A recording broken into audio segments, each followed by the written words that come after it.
aquí a la Casa de l'Arquitectura. Començarem la sessió de dimarts internacional, avui dedicada a Colòmbia. Ens acompanya Maurici González. Maurici és arquitecte per la Universitat de Bogotà, de los Andes de Bogotà. Es va titular el 83 i va estar aquí fent un postgrau del 84 al 86. La seva relació amb Catalunya no va acabar aquí, sinó que ha estat exercint durant 22 anys aquí a casa nostra i des de fa 3 anys està com a gerent tècnic sent soci de Bambús Promueve, que és una empresa que té seu a Bogotà. Bambús és una xarxa d'empreses formada per professionals qualificats del ram immobiliari i es dedica bàsicament a promoure i desenvolupar negocis immobiliaris a Colòmbia i acompanyar tècnicament el procés des del seu inici fins al model claus en mà. Maurici va venir a veure'ns fa una setmana, aprofitant que estava aquí, va presentar Construmat una sessió sobre Colòmbia i es va presentar aquí i després d'una curta entrevista vam veure que era una bona oportunitat que ens expliqués com és el negoci immobiliari aquí, allà a Colòmbia i a part totes aquelles coses que podem aprendre d'aquest país i com funciona i com està estructurat per nosaltres. Doncs sense més, Maurici, quan vulguis. Bon dia, jo soc el Maurici. Bàsicament jo faria un petit resum abans de començar dient que potser l'esperit d'aquesta xerrada és més com proporcionar alguna eina amb algú que vulgui agafar el seu despatx, la seva oficina tècnica i moure-la durant un temps que bàsicament és el que he hagut de fer jo i mirar de proporcionar com unes pistes, unes eines per poder explicar com funciona en allà. Si al final teniu algun dubte, alguna cosa i jo puc resoldre, doncs encantat. Si no puc m'apuntaré i ja us passaria d'alguna manera la resposta. Ara em passo castellà.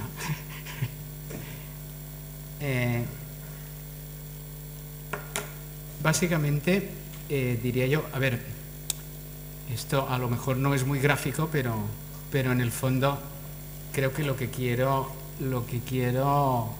explicar son datos para entender de manera práctica qué es lo que está pasando aquí en Colombia y por qué es un buen sitio para ir, por ejemplo, a intentar ejercer la profesión o intentar hacerlo desde aquí, ¿vale? O sea que en la medida de lo posible estoy intentando ir al grano directamente y al final os enseñaré algún ejemplo gráfico, pero quiero ir al punto básicamente de cuál es la herramienta que querría saber yo como arquitecto. Por ejemplo, si alguien me dice, oye, en Colombia dicen que está bien la cosa, ¿qué está pasando, no? Entonces, para introducir, bueno, sí, Colombia somos 47 millones de personas en un territorio de 1.140 kilómetros cuadrados. Es un país que, bueno, como pone aquí, estamos en continuo desarrollo económico. O sea, Colombia en los últimos años ha intensificado y ha ido variando su tradicional fuente de ingresos, que era el café, que va a la baja, por la industria y por las explotaciones de minerales, que allí es bastante rica la cosa en ese sentido y no se había explotado hasta hace un tiempo, y hace que haya efectivamente un crecimiento económico a buen ritmo y yo según lo veo durante un tiempo. Aquí hay una pequeña pista de los PIBs, donde podemos ver que veníamos desde el 2005-2006 a un ritmo, creciendo a un ritmo bastante importante.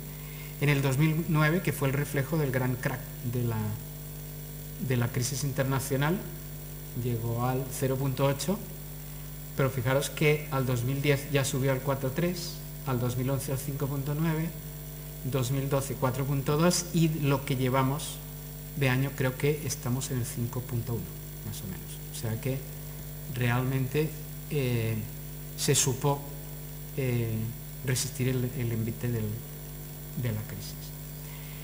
Entrando en el mercado inmobiliario, o sea, podemos ver que es muy dinámico, se está construyendo mucho. Yo diría que durante unos años seguirá creciendo y como históricamente han hecho falta muchas cosas a nivel de infraestructura, a nivel de equipamientos, a nivel de viviendas, pues ahora que la economía va mejor, pues este tipo de vacíos se van llenando.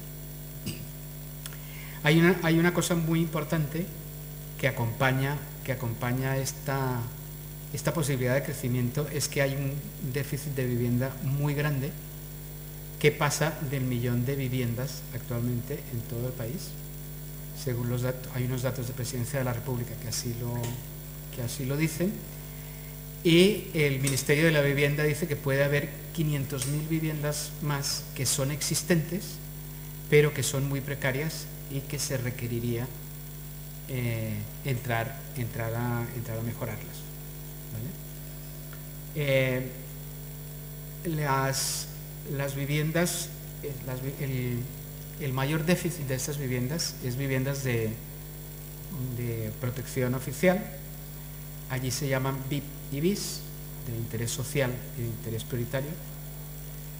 Y entonces, para estas viviendas, que es donde radica la mayor demanda, hay subvenciones estatales y reducciones de tipo de interés para incentivar estas viviendas. Por ejemplo, se acaba de firmar ahora en mayo una reducción del interés bancario de los créditos hipotecarios para los adquirientes de vivienda, que ha sido bastante significativa, como podéis ver aquí.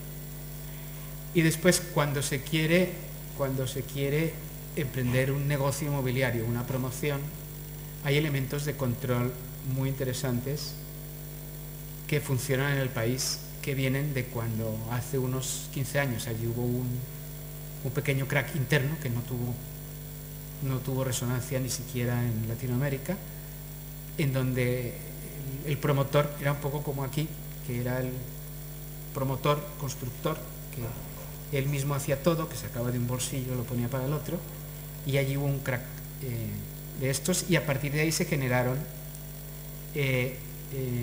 elementos de control legal que son muy eficientes, y aquí destacaría la fiducia y el punto de equilibrio, que explicaré un poco más adelante.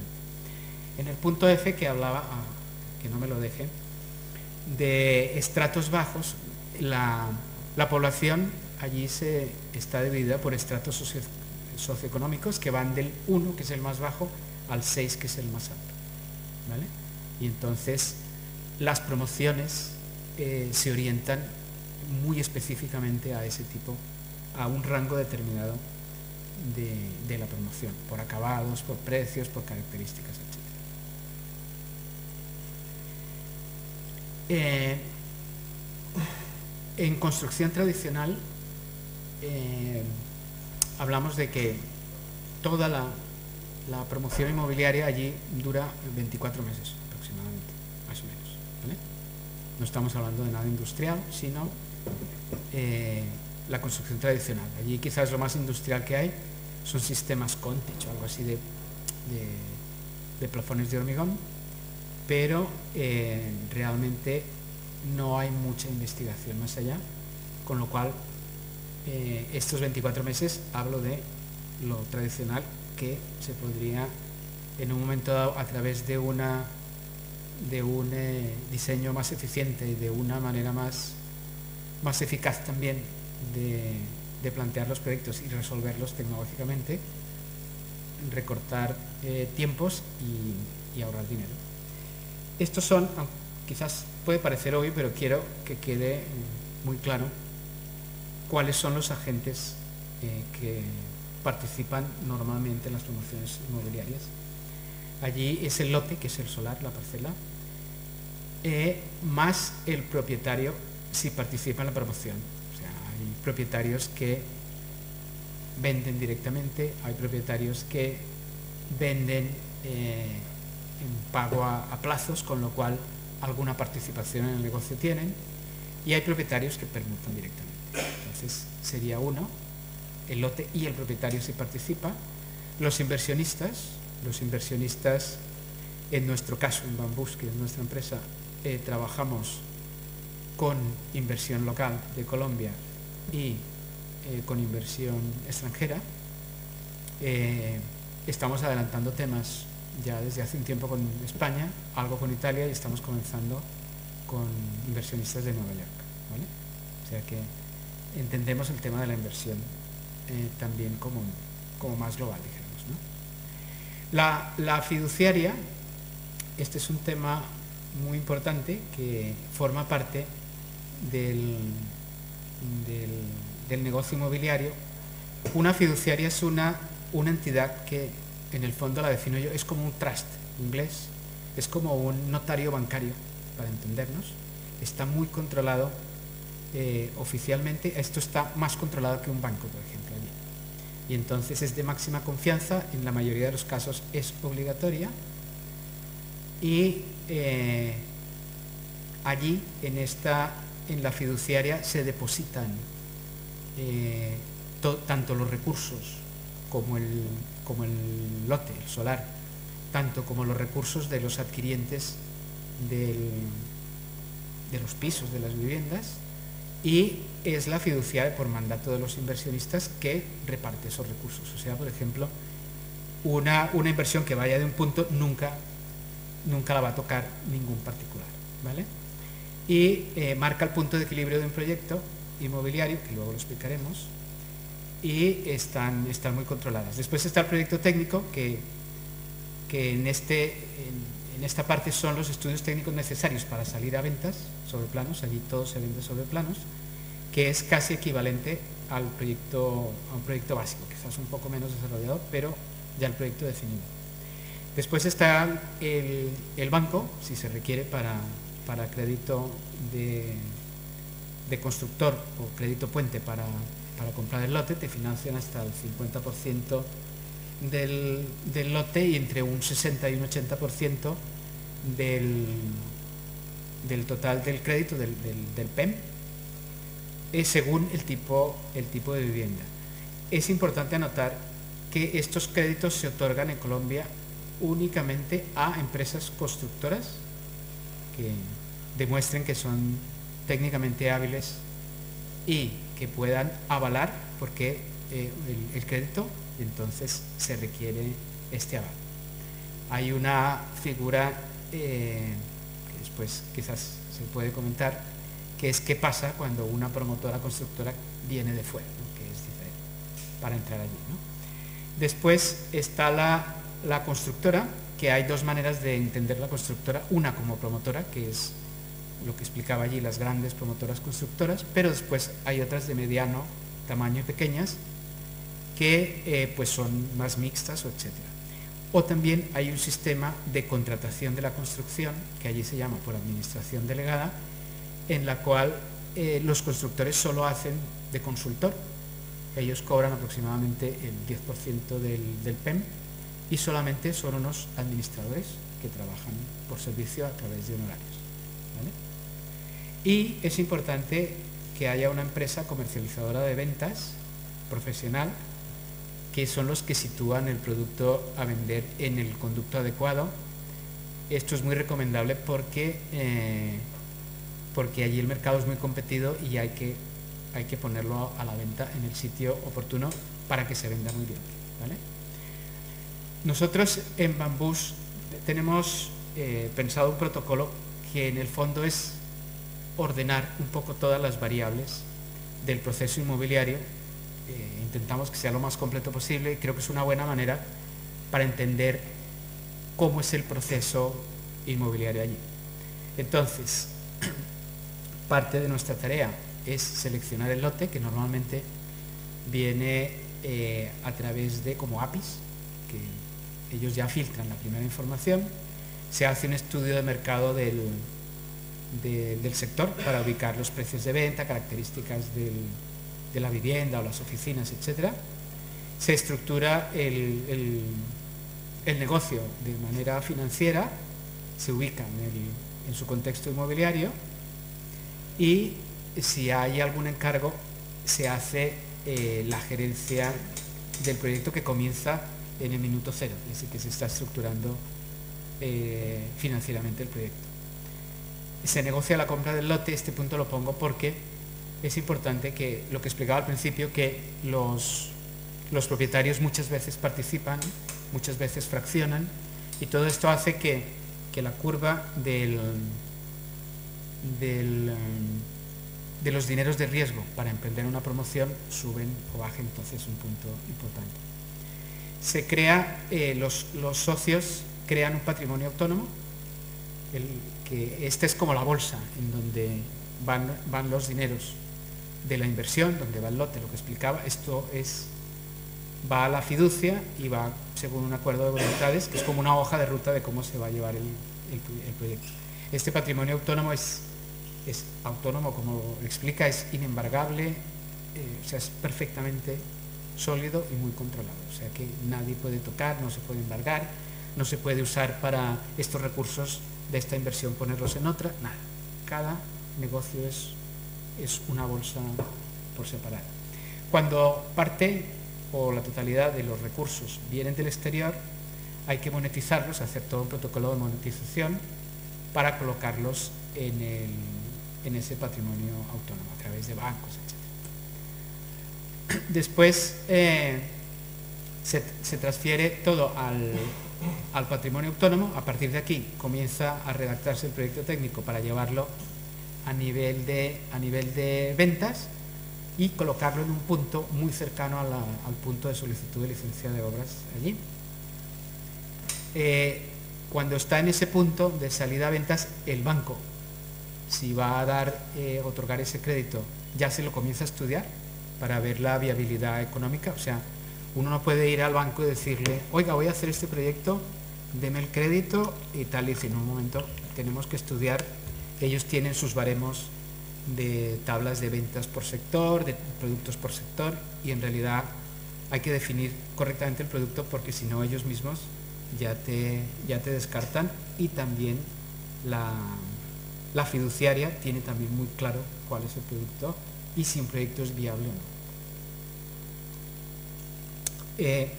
Cuando el proyecto sale a ventas, normalmente se construye en el solar un piso piloto o un contenedor con los acabados, y entonces sale el proyecto a venta. Y entonces aquí hay una cosa importante, y es el punto de equilibrio del proyecto. El proyecto adquiere el punto de equilibrio, que significa que el proyecto es rentable, se puede comenzar la construcción. Antes de esto no es posible.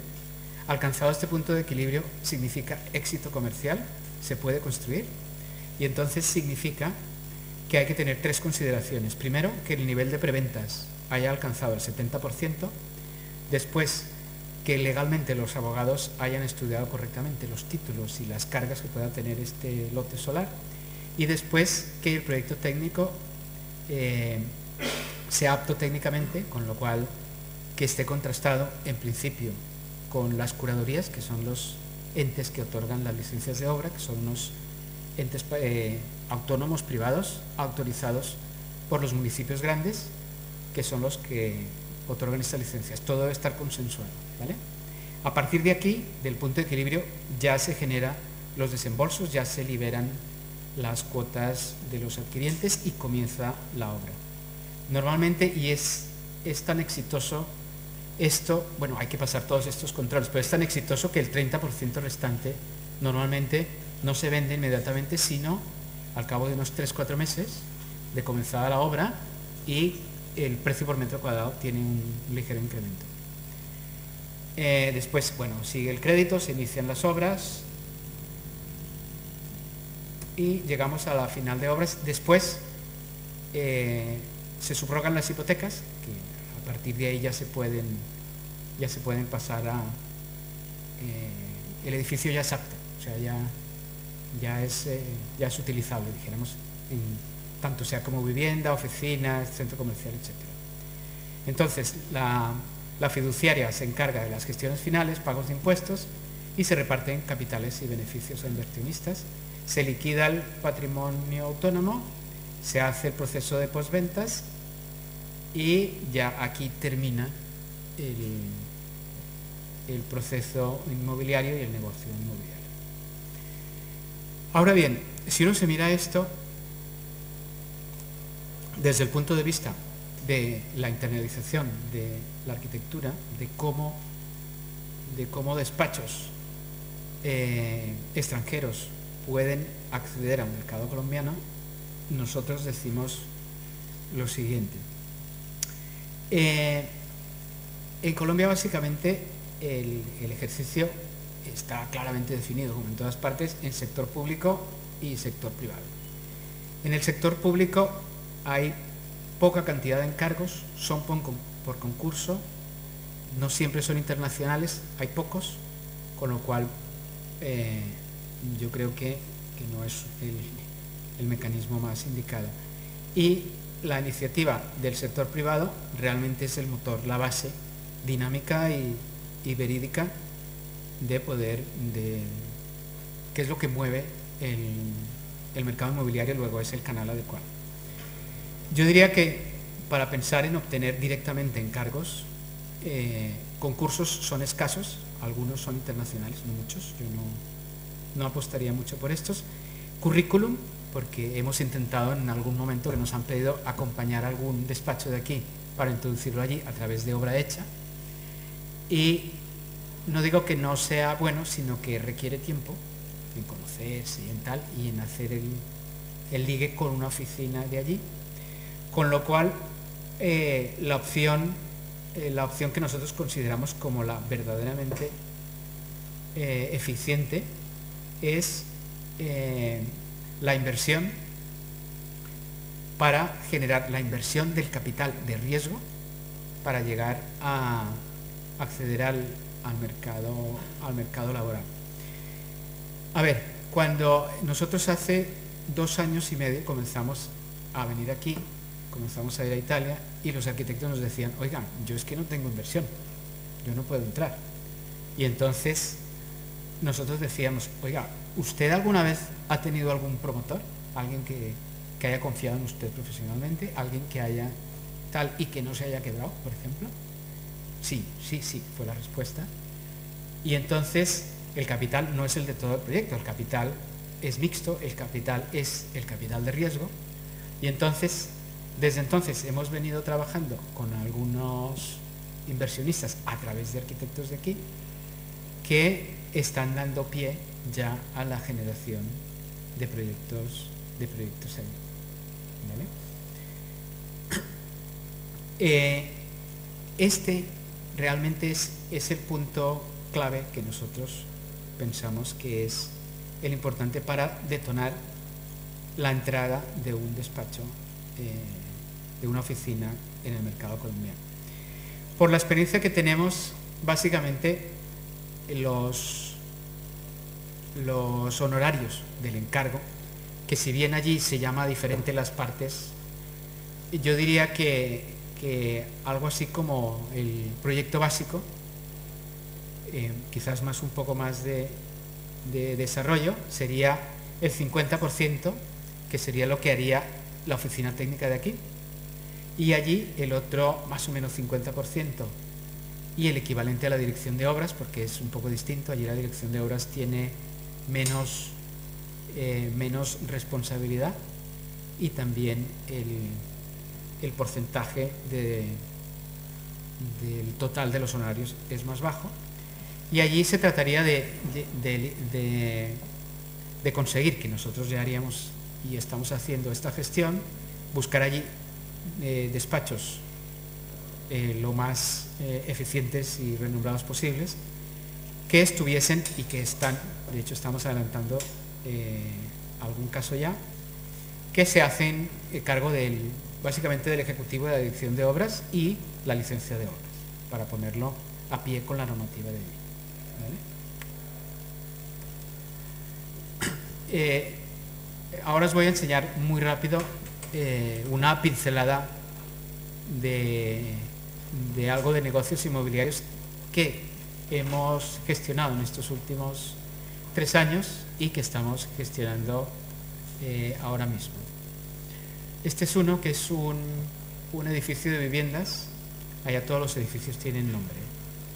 este se llama Marizagua, está en Bogotá, es de estrato 6, que es estrato alto. Son 26 viviendas como de 120 metros más o menos, metros cuadrados por vivienda, dos aparcamientos por vivienda, en algunos casos uno que es más grande tiene 3 aparcamientos, y este ya se hizo la gestión desde el principio y ya está construido. Este es un conjunto de vivienda campestre, dijéramos, que está en Bogotá, que se llama La Calera, que es la parte, es como, para entendernos aquí, Sant Cugat, o sea, detrás de una montaña, todavía no hay túnel, está proyectado pero todavía no está, llega uno y es todo verde y estás a media hora en coche de tu trabajo, pero el entorno es este que se está viendo. Aquí el negocio eran las parcelas, o sea, realmente cada uno se hacía su casa. De hecho, algunas de las viviendas nos han venido y a través de nuestra gestión hay algún arquitecto que ya las está proyectando, pero lo que era el negocio gestionado por nosotros desde el principio, que eran las parcelas, la urbanización, todo terminado, pues ya está. ¿Vale? Este es otro condominio muy cerca de este, que son 8 viviendas de lujo. Este es la urbanización más las viviendas. La urbanización está terminada y alguna vivienda de estas ha comenzado la construcción. ¿Vale? Este es un proyecto en Sogamoso. Sogamoso es una ciudad secundaria, es una capital. Diría yo que Sogamoso es el equivalente a Girona, por ejemplo. ¿Vale? Es algo así de ese estilo, en donde es un edificio de 80 viviendas de estrato 4, está en la mitad, y este está lo estamos construyendo, este ya está en construcción. ¿Vale?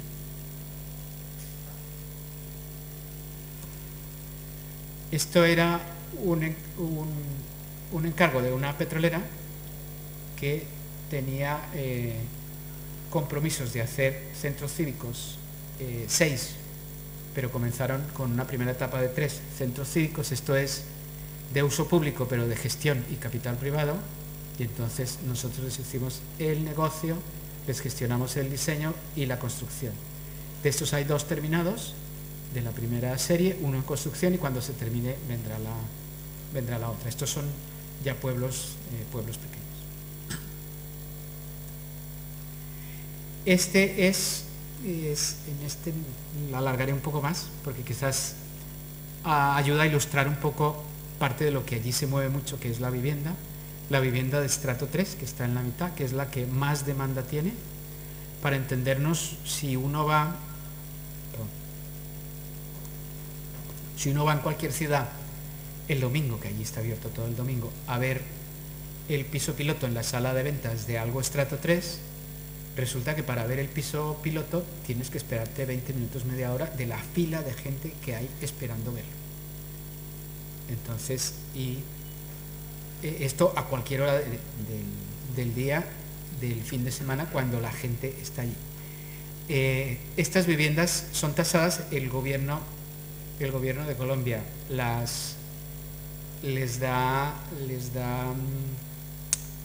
tienen tasas, tienen incentivos. O sea que en el momento que se entrega o que se termina de construir una de estas viviendas, ya la persona está esperando. O sea, quiero decir que la gente hace fila para que alguien termine de construir una vivienda de estrato 2-3 para poderse pasar a vivir. ¿Vale? La gente hace fila. ¿Vale? Existe un fondo que se llama el Fondo Nacional del Ahorro, que es una entidad gubernamental, que es como un plan de cuenta vivienda, en donde ellos solo cogen los clientes, ellos ni construyen ni nada, pero hacen de banco de clientes y otorgan las subvenciones, etc. Cuando uno lleva un proyecto como este, por ejemplo, que estamos en trámites con el fondo para esta primera etapa, el fondo, cuando le da su visto bueno, el 51% ya está vendido en ese momento, con lo cual solo hay que hacer campaña comercial para vender el 19% para llegar al punto de equilibrio, ¿vale? Estas son una primera etapa de unas viviendas de interés social, la mayoría, alguna VIP, que es interés prioritario, que es una primera etapa de 250 viviendas de un negocio inmobiliario total que será de 3.000 viviendas. Está en Galapa. Galapa es un pueblo del área metropolitana de Barranquilla. Barranquilla es una ciudad de cerca de 2 millones de habitantes y esto está pues en la periferia. Esto sería como, ¿qué digo yo? Moncada de Reixac o como algo de ese estilo, ¿vale? Allí, bueno, aquí hay algún dato, tanto la BIS como la VIP están tasadas. La unidad de tasa son estos SML, tal, que son salarios mínimos legales mensuales vigentes. Allí lo miden todo por tantos salarios mínimos. Entonces, una vivienda de estas cuesta esto. Y entonces, pongas lo que pongas, el precio de venta es este, ¿vale? Tanto en VIP como en BIS, ¿vale? La superficie construida mínima para 3 habitaciones es de 60 metros cuadrados y en VIP la superficie construida mínima para 2 habitaciones es 40 metros cuadrados. ¿Vale? En este caso aquí he traído muy rápidamente para ver, así se ve. Esto es un poco la parcela general. En la distribución de las etapas, esta en naranja es la primera etapa. Este sería el primer desarrollo que estamos presentando aquí. Este sería la idea es desarrollarlo por pastillas de estas que se están viendo aquí. Esta sería la primera etapa, que es así, tiene una geometría distinta. Y esta primera etapa la tenemos su gestión tanto a nivel de constructora como a nivel de inversión muy adelantada, y estamos adelantando ya aquí también la segunda etapa. Esta es una ilustración, esto no es el diseño, o sea, esta es una ilustración que hemos hecho para intentar ver allí qué cabe, cómo cabe, ¿vale? O sea, en estos proyectos que estamos gestionando, la parte gráfica que veréis no es proyecto arquitectónico en ningún caso, o sea, de conseguir de gestionar la inversión. Esta inversión viene acompañada del encargo de arquitectura. Nosotros también en la empresa como Bambus asesoramos a los arquitectos que vienen de aquí para intentar meterlos en norma, para meterlos en predimensionamiento, en sistema constructivo, en las aportaciones que se quieran hacer para llegar al punto ideal, para que no lleguen así, ¿no? Para que vayan orientados de acuerdo al tal.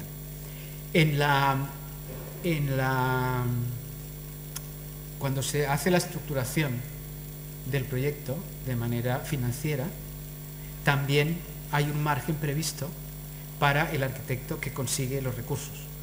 O sea, si un arquitecto logra algo de inversión para echar a andar un proyecto, no solamente tendrá la parte, este 50% que decíamos del encargo, sino una parte porcentual que está estudiada de gestión, de un plus por la gestión de conseguir esos recursos. O sea que realmente esa parte también es muy interesante, que no es sencillamente el encargo y ya está, sino que si se lleva a cabo esta inversión también se considera este tema. Estas viviendas eran de planta baja libre y se desarrollaban en primera y segunda planta, 3 habitaciones, que es un poco lo que se ve aquí. Y esta planta baja libre puede ser en un futuro una ampliación de estas viviendas, que allí les va bien, que puede ser o su parking, porque no todos tienen, la normativa tampoco pide un parking para cada una, y entonces pueden ser o una tienda o cualquier tipo de negocio que pueda servir.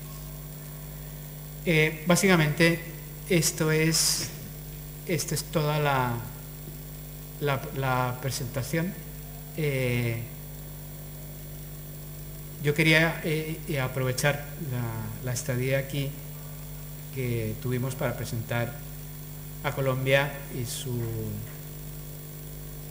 su éxito y lo que le está pasando, su diagnóstico de éxito inmobiliario actual, para intentar explicar a nivel de arquitecto qué es lo que me parece a mí que podría necesitar un arquitecto a nivel de saber qué está pasando allí. O sea, allí es posible ir, la inversión que hay que conseguir no es mucha. Yo creo que allí se valoraría mucho el conocimiento técnico de que hiciera, por ejemplo, las obras más secas, las obras más rápidas, más industrializadas. Allí no siempre se tiene ni se usa ese tipo de conocimiento, y realmente cuando hay un edificio, porque los producen los edificios pero como churros, es que había que verlo,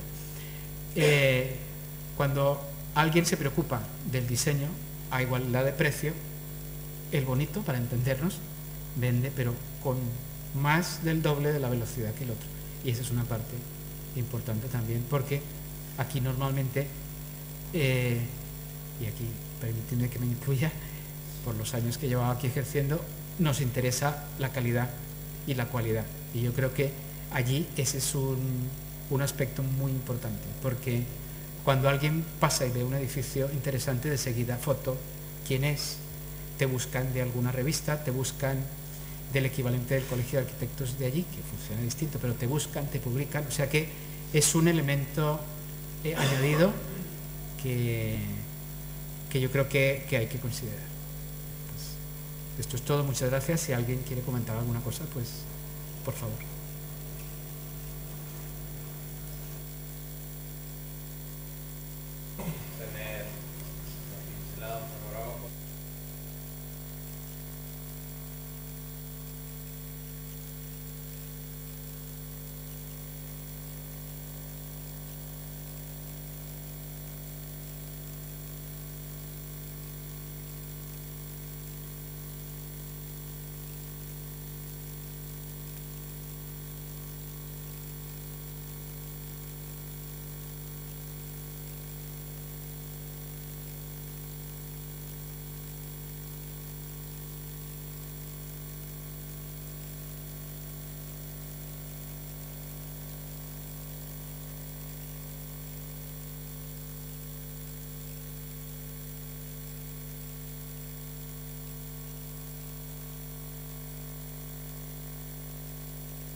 Perdón, no sé si...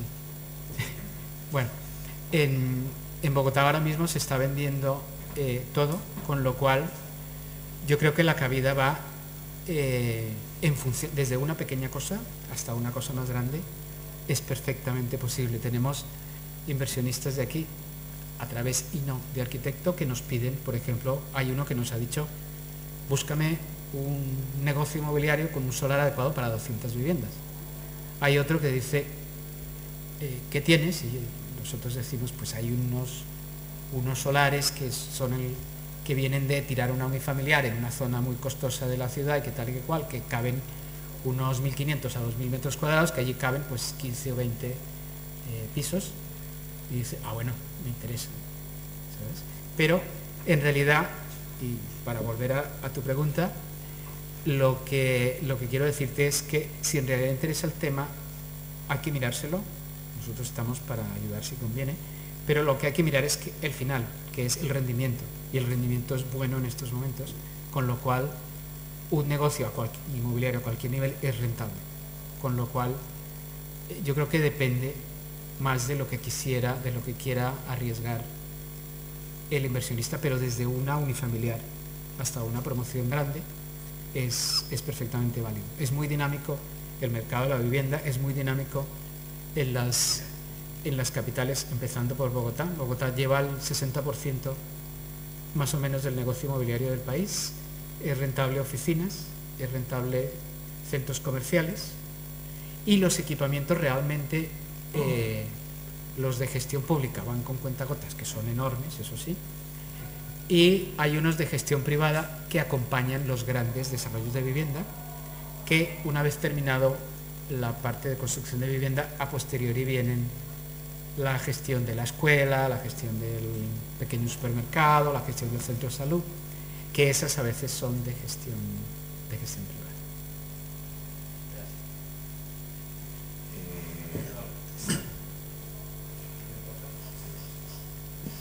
¿Se puede establecer más o menos un baremo del porcentaje de beneficio que adquiere la inversión? Ya sé que depende de la tipología hablemos de vivienda, que es lo más, dependiendo si son VIP o piso, este tipo pero pienso que puede haber más o menos un baremo de beneficio sobre el dinero invertido, ¿no? Sí, te voy a decir aquí que los inversionistas nos piden una TIR entre el 20 y el 30%, ¿vale? Entre 20 y 25 puede ser perfectamente posible, con lo cual el negocio es rentable, ¿vale? Y según la inversión, pero claro, aquí sí hay muchos bemoles a decir, pero según la inversión tú puedes ir entre un rango muy bajo a 2 años del 25% hasta el 100 y algo por ciento. O sea que la rentabilidad puede ser bastante alta, pero esto depende de muchas cosas, que hay muchas variables en la ecuación. Pero esos dos elementos hacen que veas rápido que los negocios son rentables. Otra cosa, ¿los inversionistas compran la propiedad en unidades o ponen un dinero a porcentaje de la sociedad? Porque tengo entendido que se conforma como una especie de sociedad para cada edificio. Sí, intentaré aclarártelo. Aquí vuelvo a la bolsa. Hay una bolsa de dinero y de gestión que se llama el patrimonio autónomo, que lo gestiona la fiduciaria y es la depositaria de los dineros de la inversión. La inversión puede ser desde un inversionista hasta mixto, y ahí va toda la inversión, y entonces al final cada uno en su proporción, y el lote, el solar, y su negociación particular, y al final cada uno según pone y según una hoja de ruta, al final recibe sus dividendos en razón de la proporción que está colocando ahí. Pero no se crea necesariamente una sociedad. El patrimonio autónomo se crea, se gestiona y al final se paga impuestos, se revierten los dividendos y se liquida. Es lo que llamamos aquí una comunidad de bienes. No es bien, es más un trust, porque es que esto lo gestiona como un notario bancario. O sea, es una cosa muy controlada. Lo más parecido que he encontrado es cómo funcionan en Inglaterra y algo en Estados Unidos.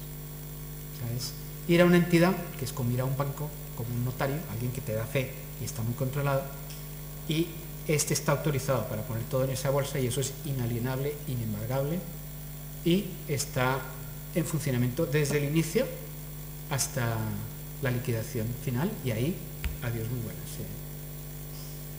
se termina la operación.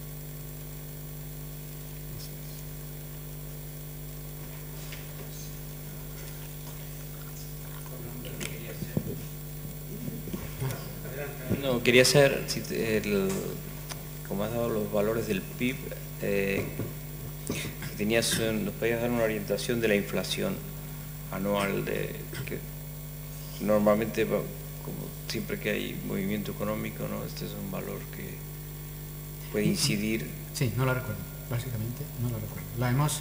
Esto lo tenemos en cuadros y en cosas, pero es que he preferido ser un poco atípico, quitar cosas, poner datos vuelvo a decir que siento que era mucha letra, pero estas cosas las he ido quitando, pero en realidad yo me quedaría con que está muy controlada y hace que al final el mercado sea sólido o fiable y que funciona para el caso de la inversión exterior. Además, por ejemplo, te añado que hay tratados bilaterales de no doble tributación, con lo cual eso agiliza la manera como entran y salen los negocios, los dineros de los negocios en el país. No es como Brasil, por ejemplo, que Brasil es muy proteccionista, la inversión no la puedes sacar sino al cabo de tanto tiempo, llevarla es muy complicado. La norma en Colombia es más aperturista, más acepta perfectamente la inversión que venga de fuera en varios ámbitos.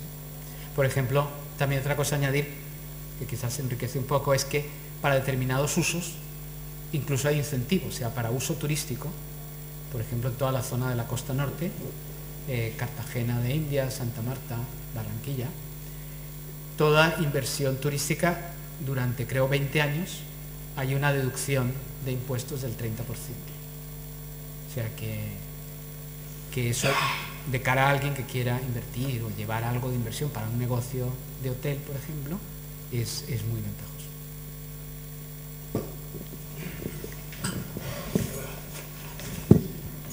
Gracias. Quería saber qué porcentaje de la venta tiene que aportar el promotor, aproximadamente, porcentaje mínimo. No te entiendo la pregunta, perdón.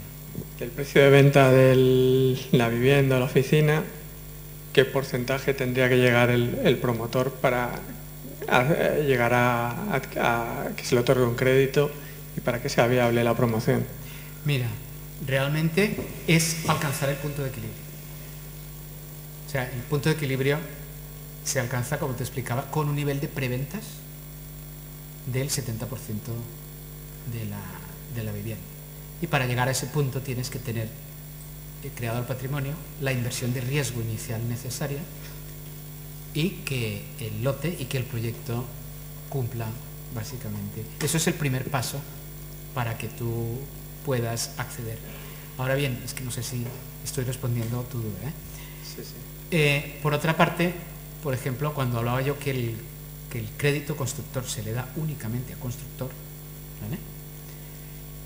Si hubiese una constructora que quiera ir de nuevo, o sea, nos hemos encontrado el caso de una promotora constructora de aquí, que nos pregunta, oye, yo quiero allí la inversión y tal, pero mi interés es abrir allí mi constructora.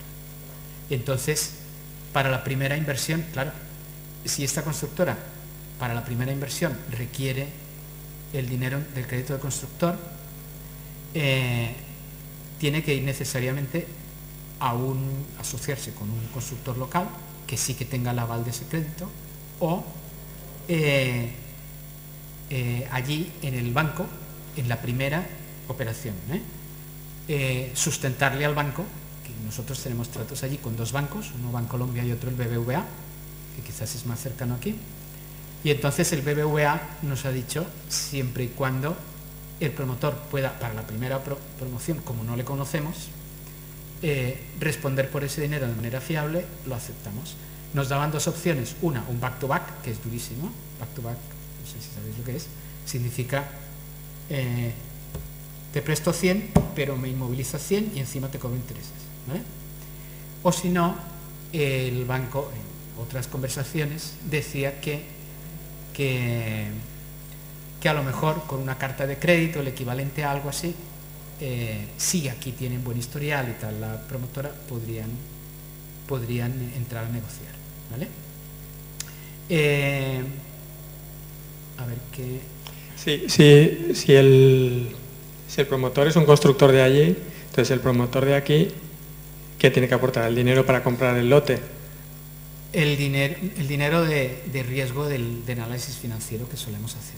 Y entonces ese sirve, o sea, en ese análisis el dinero que hay que poner, el dinero de riesgo para echar adelante la operación, es el dinero para comprar el lote o parte del mismo, porque el lote o lo compras el 100% o hay un sistema de compra muy habitual que es pagas el 10, pagas el 50 a punto de equilibrio y el 40 a subrogación de hipotecas al final, ¿vale? Y entonces por esas cuotas, dijéramos, hay una bonificación en dinero para el propietario del lote. Hay el que lo vende y compras el 100% y hay el que hace permuta. Entonces sería el dinero necesario para el lote, o según su negociación, el dinero necesario para los estudios técnicos necesarios para salir a ventas, ¿vale? El dinero necesario para abrir la fiducia y todas las partes iniciales, ¿vale? Y la contratación de los especialistas en ventas y el piso piloto o el contenedor con los acabados. Con eso se puede salir a ventas y hay que poner el dinero para poner eso. Ese proceso dura desde el principio como unos 6 meses más o menos de preventa. ¿Y no tienes una estimación de qué porcentaje supone de la venta de todo eso? No, lo tengo en cuadros, pero eso es de las preguntas que te digo, te puedo contestar luego, porque analizamos muchos y es variable. Una estimación, ¿no? ¿Es un 50, es un 20, es un 70? No lo sé. No, bueno. No lo recuerdo, no es que no lo sepa, no lo recuerdo. Te lo diré ahora, ¿eh? Puedo entrar y responder tu pregunta, ¿eh? O enviártela por mail, porque la tenemos muy estudiada, pero es variable. Vale, gracias.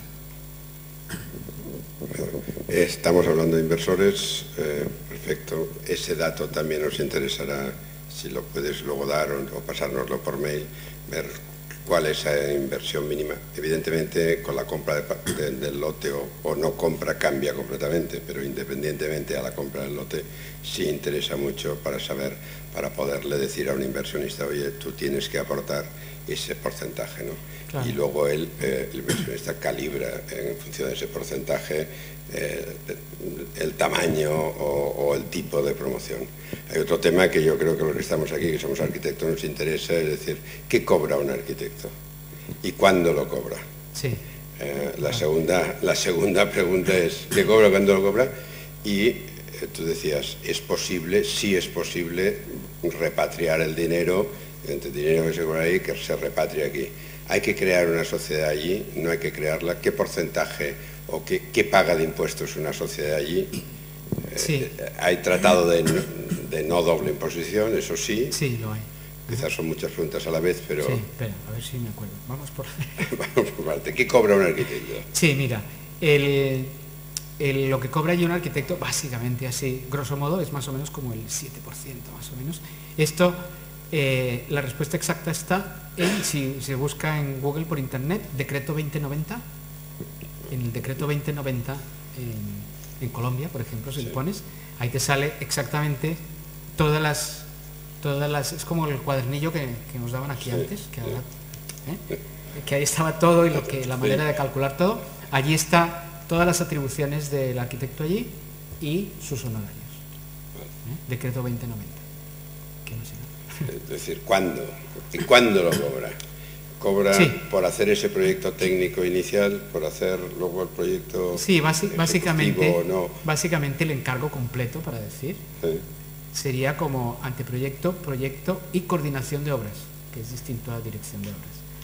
El grosísimo modo, el anteproyecto más o menos coincide con un proyecto básico, el proyecto con algo de básico y un ejecutivo, y la coordinación de obras es una dirección de obras más espaciada, con menos responsabilidad y que genera pues un porcentaje mucho más bajo en lo que, y esto es así porque allí muchas atribuciones que aquí tenemos los arquitectos, allí no las tienen los ingenieros, con lo cual, por ejemplo, en el proyecto ejecutivo los cálculos estructurales solo hay que coordinar que todo entre bien porque los hace un ingeniero. Los cálculos de hidráulicos sanitarios los hace un ingeniero. La dirección de obras la suele hacer un ingeniero, y allí existe una figura que se llama el interventor, que es como una especie oficina técnica, como una especie de OCT que paga el propietario, que hace como de juez durante todo el proceso constructivo, que la llevan a cabo ingenieros civiles, se llama aquí, que es como un ingeniero de caminos sin canales y puertos. Y entonces ellos durante toda la obra van controlando todo el proceso, y tanto ellos como el gerente, que es como el project manager, sin su visto bueno no se adelantan y se pagan y tal. Eso es un poco la cosa. Algo más me debo haber descuidado. No, básicamente. Espera, lo primero que decías, claro, yo no he traído números, pero a lo mejor yo podría, quizás aquí a través del colegio, pasarle a Manel a lo mejor un cuadro resumen de lo que significa allí un proyecto tipo, a lo mejor, y entonces que lo cuelguen, y a lo mejor esto sí que resuelve tu pregunta de decir, oye, ¿qué, cuánto, tu porcentaje, todo eso?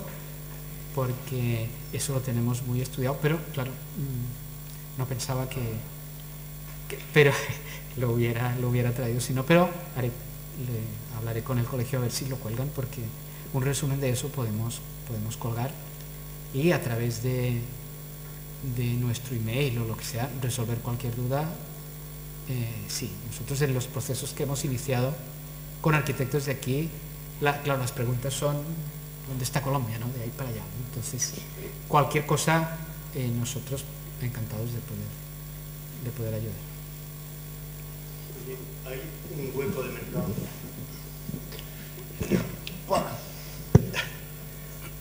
Hay un hueco de mercado, independientemente de si no vas de la mano de un inversor, de forma que haya más demanda de técnicos que oferta. Es decir, los profesionales están sobrepasados, es decir, nadie va a compartir sus clientes contigo si no es capaz de, en su producción, dar abasto a la demanda que tiene. O ese hueco es inexistente si tú no vas de la mano de una inversión, tú no aportas inversión. No me atrevo a decir que inexistente, pero creo que es muy difícil, porque en Colombia hay muchos arquitectos.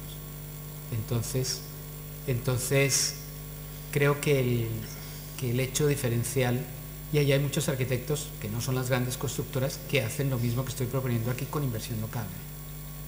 O sea que realmente a través de hacerte conocer, de llevar currículum y tal, que algún proceso de estos hemos acompañado, de momento el resultado ha sido nulo, porque la gente mira los currículums de aquí. Claro, aquí las oficinas han hecho mucha obra, y han hecho, quizás allá la obra es de más metros cuadrados, pero aquí se ha hecho mucha obra y muy variada, y normalmente es buena. O sea, si uno mira la obra de algo que publican del colegio y tal, es de una calidad. Allí los arquitectos dicen, uy, wow, de entrada dicen, uy, muy bien, me gustaría tu tecnología incorporarla tal, pero a la hora de decir, bueno, ¿cómo es lo de los honorarios? Esa es la parte que allí los arquitectos no están muy dispuestos. O sea, tenemos, por ejemplo, ahora sobre la mesa un proyecto en el cual el líder del proyecto es un arquitecto de allí, que le falta inversión, que se la estamos buscando, pero le ha dicho que al final quería hablar de compartir sus honorarios. Con lo cual, los dos arquitectos de aquí que estaban interesados han dicho, un momento, no, ¿sabes? O sea, no es imposible, pero no creo que sea la vía más rápida. Eso es. No sé si hay algo más. ¿Promueve? ¿Es cooperativista o es una sociedad? No somos cooperativas, somos una asociación de oficinas técnicas. Unos construyen, otros son abogados, otros son arquitectos, que nos hemos unido para generar y acompañar los procesos desde el principio, desde su gestión inmobiliaria hasta el final. Entonces eso nos permite flexibilidad en muchos sentidos. Por ejemplo, a la hora de seleccionar los técnicos que participan, los ingenieros, los arquitectos, intentamos buscar al más adecuado. Por ejemplo, cuando un arquitecto va de aquí, alguno ha ido y allí les hemos presentado a 2 o 3 equipos de arquitectos allí para que entre ellos pues dice este me gusta, este no, y los llevamos a ver con nuestros asesores abogados, nuestros asesores tributarios.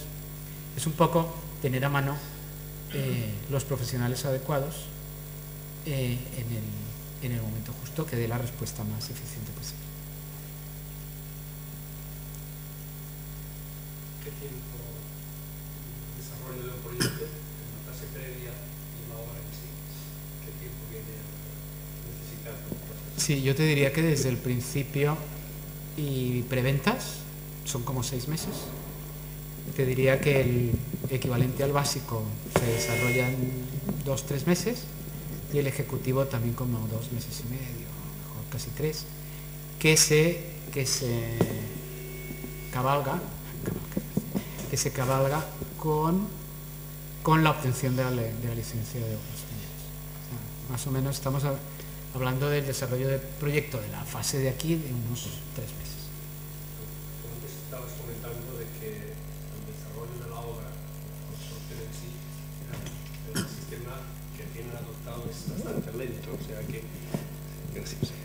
el sistema era lento y que era muy interesante el agilizar el proceso con nuevos sistemas constructivos o como fuera, ¿no?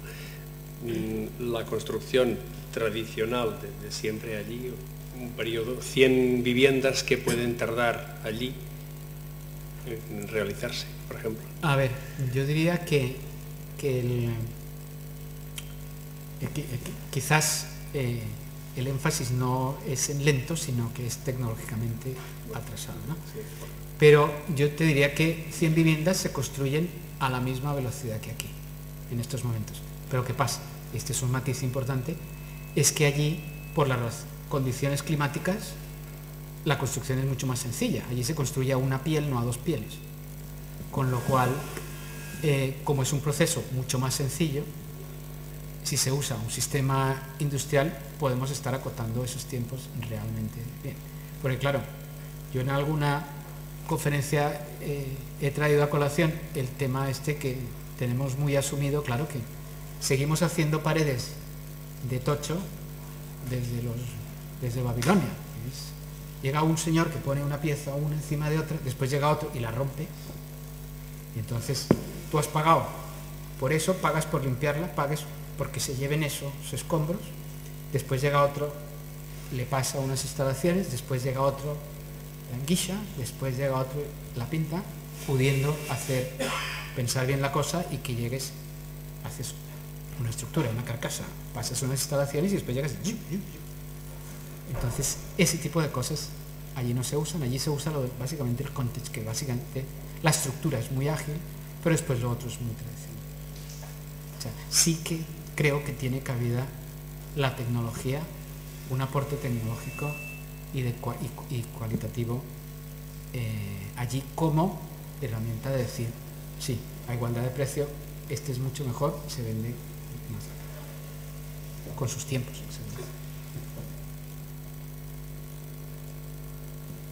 Quizás no hay nada más.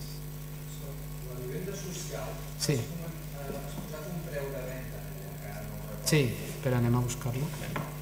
Això. Mira, això és... Això 33.000. Sí, mira, això és el BIS, que és vivienda d'interès social. Sí, 33.000 euros és un habitatge de 60 metres, per exemple. Exacte. Això què vol dir, que es construeix a quin preu? Això és el preu de venda. Clar, és que quan vas d'aquí cap allà, i això em va passar a mi al principi de tot, clar, vas acostumat a les normatives d'habitabilitat d'aquí, amb els ponts tèrmics, amb el no sé què, saps? Allà potser és més robusta per sismo l'estructura, però clar, tot és a una pell, les normes d'habitabilitat per segons qui són molt més petites i clar, llavors el preu per metre quadrat baixa substancialment. Respecte aquí, moltíssim, no? Suposo. Respecte aquí, moltíssim. Respecte allà, quina diferència de moneda hi ha? O sigui, sí, mira, un euro són 2.380, em sembla, pesos. O sigui, jo aquí posava en euros. Allà són 70... Aquí posa? Ah, no, està en euros. Són 40 milions de pesos o 80 milions de pesos, una i l'altra. ¿Vale?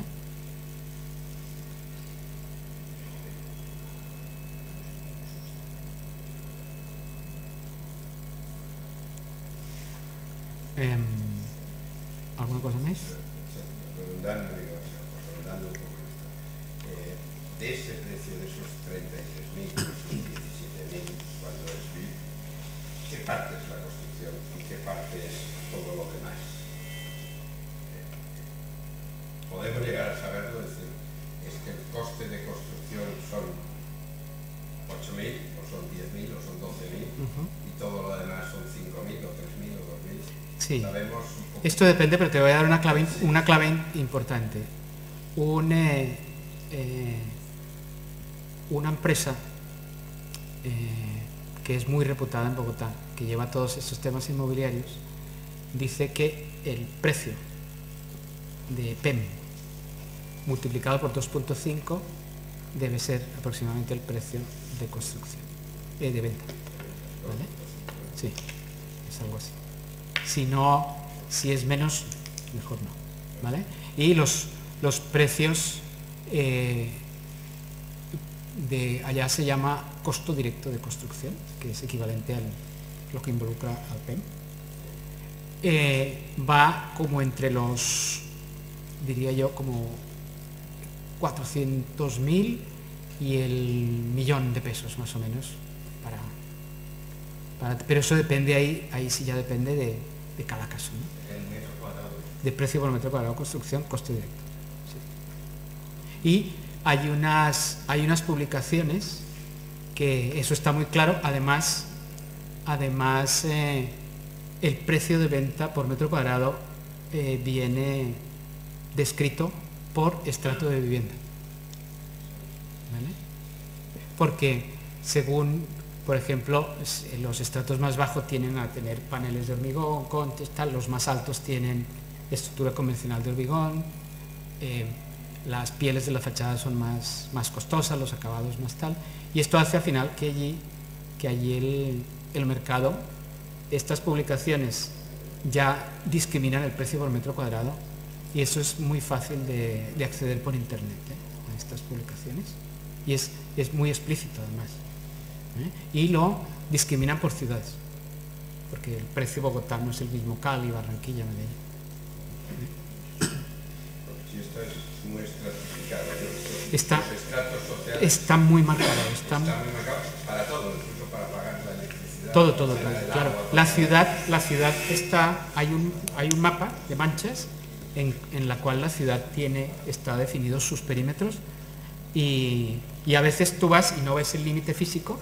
A veces es muy notorio y los que están en el estrato tal pagan una tasa bastante, en los estratos bajos pagan unas tasas muy bajas, incluso en estrato 1 en Bogotá, la administración local del alcalde Petro, el agua es gratuita, está implantando que el consumo de agua sea gratuito. Entonces está ganando, tiene líos políticos con esta, pero está generando que vamos del agua gratuito, dijéramos, a un estrato 6 muy alto, que ese subsidia al resto porque los consumos son realmente altos. Sí, está muy estratificado todo. Sí. Incluso cuando tú buscas, que por internet se puede buscar la normativa de los solares, en Bogotá, en Barranquilla, en Medellín, en Cali, se puede consultar la norma por internet y una de las bases que sale es estrato. Entonces te sale el mapa del estrato y tú ya sabes que eso está asociado a unos baremos de consumos. De cara a un inversor privado, ¿qué ciudad o qué ciudades aconsejarías tú o qué zonas?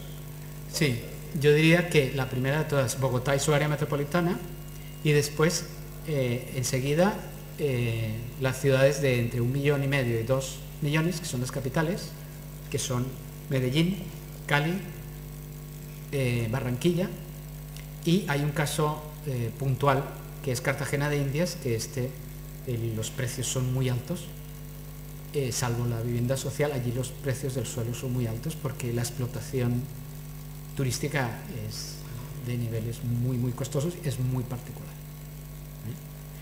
Como decía, Bogotá se lleva como el 60 y algo % del mercado inmobiliario de todo el país. La rendibilidad de un proyecto en Bogotá es más alta, los costos son más altos, el suelo es más alto, pero el suelo es más escaso.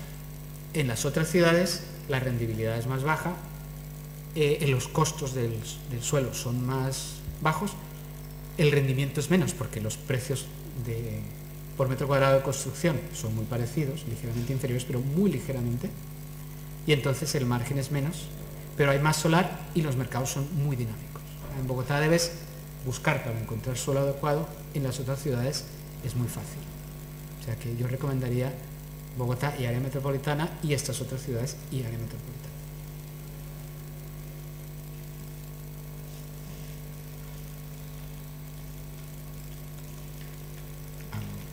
Ahora sí que veo que ya os he agotado. Vale, muchísimas gracias.